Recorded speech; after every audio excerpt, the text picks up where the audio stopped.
Nestled between the rugged limestone mountains of Oman and the sweeping coastline of Iran, the Strait of Hormuz is a geographic bottleneck.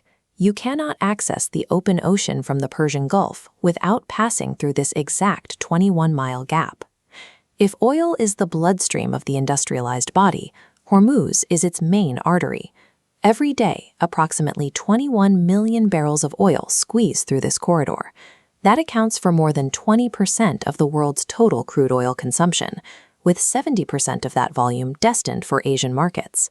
A blockage here, even for just 24 hours, would induce a global economic stroke. Supply chains would stall, energy prices would instantly skyrocket, and a wave of inflation would ripple across every continent. Because the financial stakes are that high, Hormuz rarely experiences true peace. Instead, it exists in a state of gray zone warfare.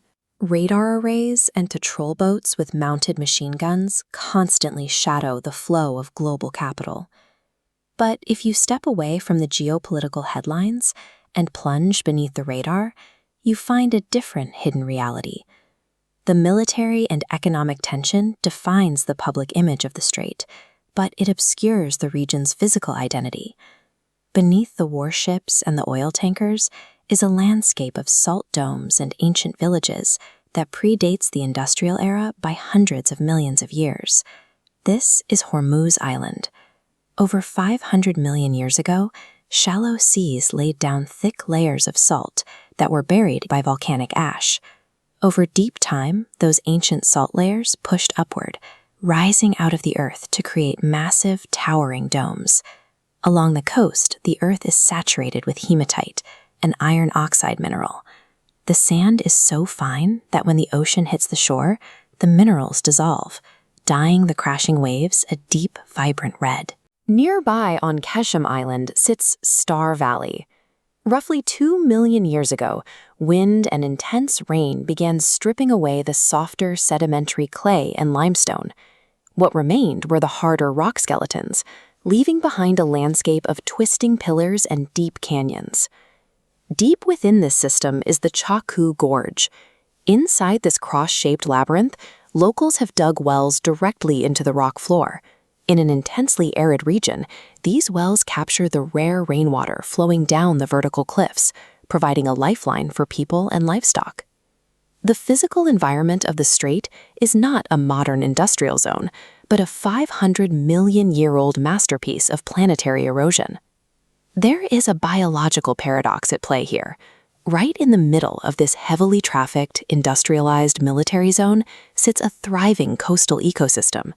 Much of this is anchored by the Hara mangrove forests. The bark of these trees possesses a natural desalination ability, filtering the salt out of the seawater to nourish the island's wildlife. This creates a breeding ground for shrimp, crabs, and sea turtles, and a vital sanctuary for migratory birds like white herons and spoonbills. In the deeper indigo waters, massive oil tankers share the currents with the ocean's gentle giants. Between April and July, filter-feeding whale sharks up to 10 meters long migrate through the strait, swimming alongside oceanic manta rays with wingspans over 6 meters wide. You will regularly find hundreds of wild dolphins performing somersaults over the waves. They live and hunt in waters entirely surrounded by heavily fortified military equipment and oil rigs.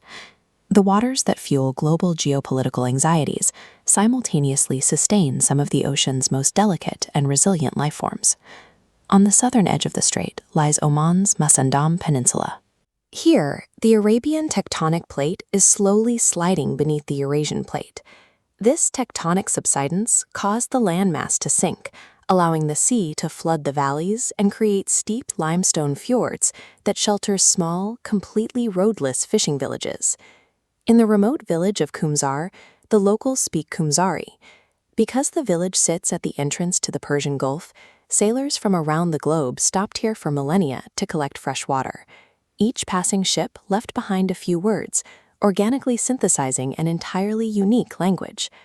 Along the coast, the Bandari culture thrives. Local women wear handmade borga masks, crafted from stiffened fabric and intricate needlework. These protect the skin from the sun and salt-laden desert winds, while the specific colors and shapes signal the wearer's age and home village.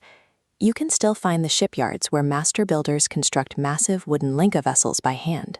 They build these maritime giants using ancestral knowledge, measuring proportions by eye and passing the engineering math down through oral tradition and song. Long before it became a global oil choke point, the geography of Hormuz forced those living here to adapt, creating a world defined by its own languages, ships, and traditions. The exact same rugged, deeply constricted geography that incubated these isolated wonders is precisely what makes the strait such a terrifying economic bottleneck today. When viewed through this lens, the massive oil tankers cease to look like the masters of global trade. They are temporary visitors passing quietly through a deep-time landscape. Humanity's current reliance on fossil fuels and the resulting gray zone warfare built to protect it is a mere blip in the region's 500-million-year history. The frantic, high-stakes nature of human industrial conflict is playing out against a backdrop of eternal, quiet cliffs and salt caves that have survived continents colliding.